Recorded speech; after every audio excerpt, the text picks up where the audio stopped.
We discussed some things about creation and time, and yom, the Hebrew word for day. In the creation model, on day one, God created the earth as a sphere of water, and He said, let there be light, and light flooded the universe. Day 2, He said, let there be a firmament. Day 3, the plants.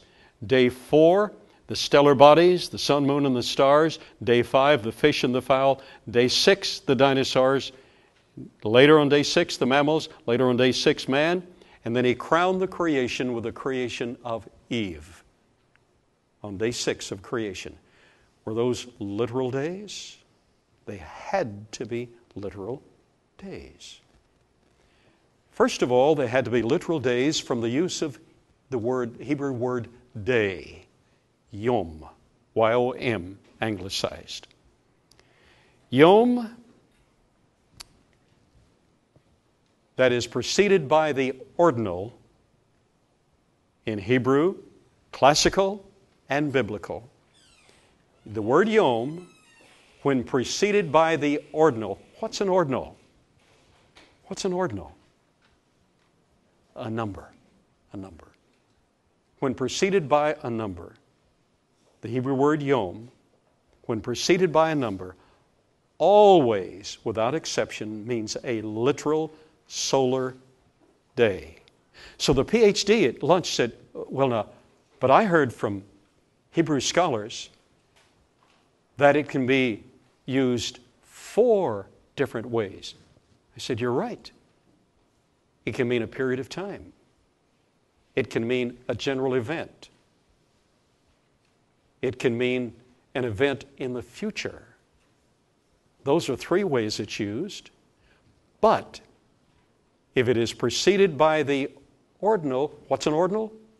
A number. Here it is, day 1, day 2, day 3, 4, 5, 6, and 7. When preceded by the ordinal, it always means a literal day.